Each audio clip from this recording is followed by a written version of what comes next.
Jainism. The last and the 24th Tirthakara of the Jainas, Vardhamana Mahavira, also spread his message around this time, that is 2500 years ago. He was the Kshatriya prince of Lichva, Lichvavis, Lichavis, a group that was part of the Vazis Sangha, about which you read in chapter 5. At the age of 30, he left home and went to live in a forest. For 12 years, he led a hard and lonely life, at the end of which he attained enlightenment. He taught a simple doctrine: men and women who wished to know the truth must love their homes. They must follow very strictly the rules of ahimsa, which means not hurting or killing living beings. All beings and Mahavira longed to live. To all the things, life is dear. Ordinary people could understand the teaching of Mahavira and his followers because they used Prakriti. There were several forms of Prakrit used in different parts of the country and named after the religion in which they were used. For example, the Prakrit spoken in Magda was known as Magadhi. Followers of Mahavira who were renowned as Jainas had to lead very simple lives, begging for food. They had to be absolutely honest and were especially asked not to sell, steal. Also, they had to be obedient.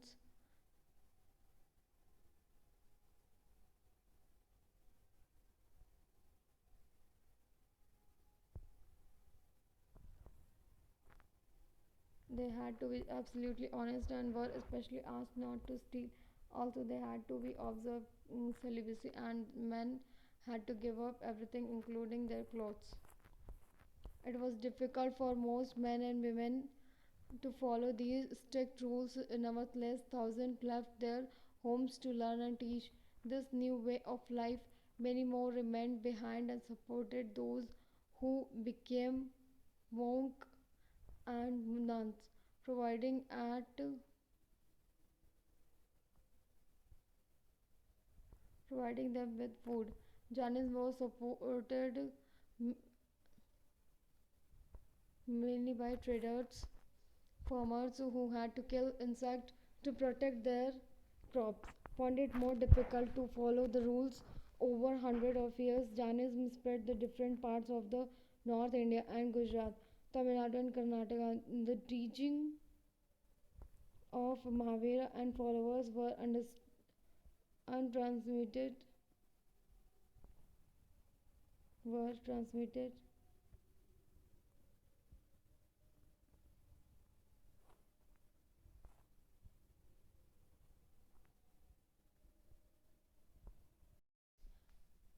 They must follow very strictly the rules of ahimsa, which means not hurting or killing living beings. All beings said Mahavira longed to live. To all things, life is dear. Ordinary people could understand the teaching of Mahavir and his followers because they used Prakrit. There were several forms of Prakrit used in different parts of the country and named after the regions in which they were used. For example, the Prakrit spoken in Magda was known as Magadhi. Followers of Mahavira who were known as Jainis had to lead very simple lives, begging, begging for food. They had to absolutely honest and were especially asked not to steal. Also, they had to be observed celibacy, and men had to give up everything, including their clothes. Jana. The word Jana comes from the term Jena, meaning conquer. Why do you think the term Jaina was used for Mahavira? It was very difficult for most men and women to follow these strict rules. Nevertheless, thousands left their homes to learn and teach this new way of life. Many more remained behind and support those who became monks and nuns, providing them food. Jainism was supported mainly by the traders, farmers who had to kill insects to protect their crops, found it more difficult to follow the rules. Over hundreds of years, Jainism spread the different parts of North India and to Gujarat, Tamil Nadu, and Karnataka. The teaching of Mahavira and his followers were transmitted orally for several centuries. They were written down in the form of which they are presently available at the place called Vallabhi in Gujarat about 1500 years ago. See chapters, see map 7. The Sangha. Both the Mahavira and the Buddha felt the only those who left their homes could gain true knowledge. They arranged for them to stay together in the Sangha, an association of those who left their homes. The rulers made for the Buddhist Sangha were written down in a book called Vinaya Pitaka. From this, we know that three were separate branches of men and women. All men can join the Sangha. However, children had to take the permission of their parents and slaves that of their masters. Those who worked for the king had to take his permission, and debtors that of creditors. Women had to take their husbands' permissions. Men and women who joined the Sangha led to simple lives. They meditated for most of time and went to cities and villages to beg for food during fixed hours. That is why they were known as, because the Prakriti word for renouncer, beggar, and bhikkhunis. They taught others and helped one another. They also held meetings to settle and quarrels that took place with the Sangha. Those who joined the Sangha, Sangha included Brahmins, Kshatri, merchants, laborers, barbers, artisans, and slaves. Many of them wrote down the teaching of the Buddha. Some of them also composed beautiful poems describing their life in the Sangha. List at least two ways in which the Sangha described in this lesson was different from the mentioned in chapter 5. Were there any similarities? Monasteries. To begin with, both Jain and Buddhist monks went from place to place throughout the year, teaching people. The only time they stayed in one which place was during the rainy season, when it was very difficult to travel. Then their supporters built temporary shelters for them in gardens, or they lived in natural caves in hilly areas. As time went on, many supporters of the monks and nuns and they themselves felt the need for more permanent shelters, and so monasteries were built. These were known as viharas. The earliest viharas were made of wood and then of bricks. Some were even in caves that were dug out in hills, especially in western India.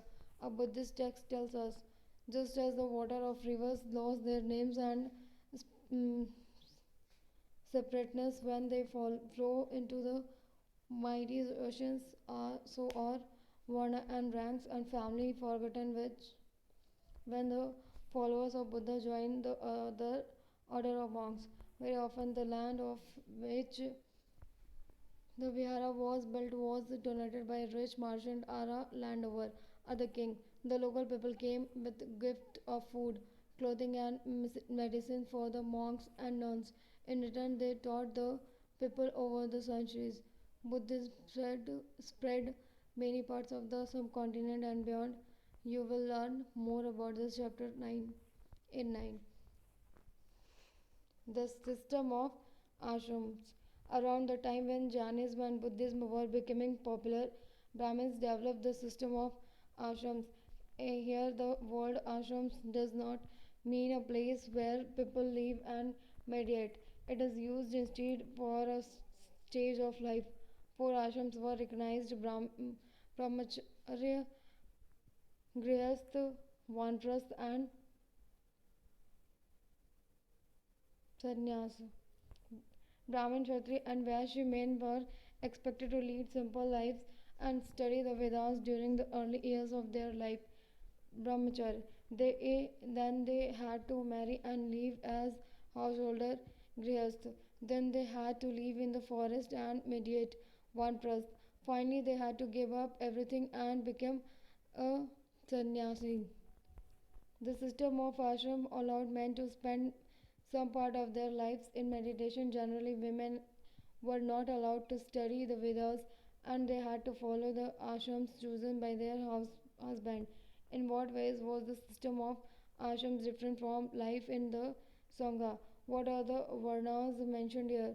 Were all our varnas allowed to participate in the system of ashrams?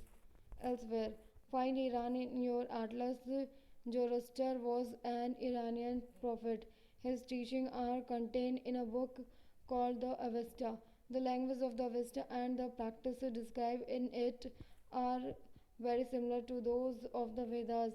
The basic teachings of Zoroaster and are contained in the maxims thought, good words and good deeds. Here is a verse from the Jan Avesta.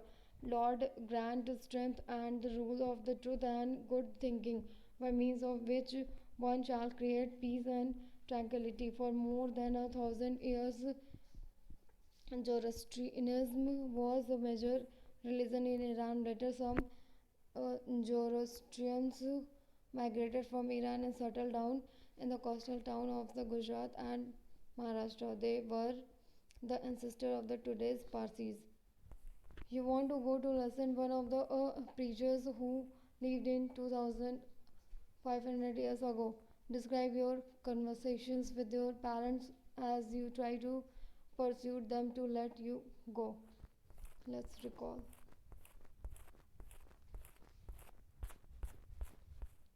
some important dates. Upanishadic thinkers and the Jainas teachers Mahavira and the Buddha about 2500 years ago, writing down of the Jainas text about 1500 years ago. Thank you.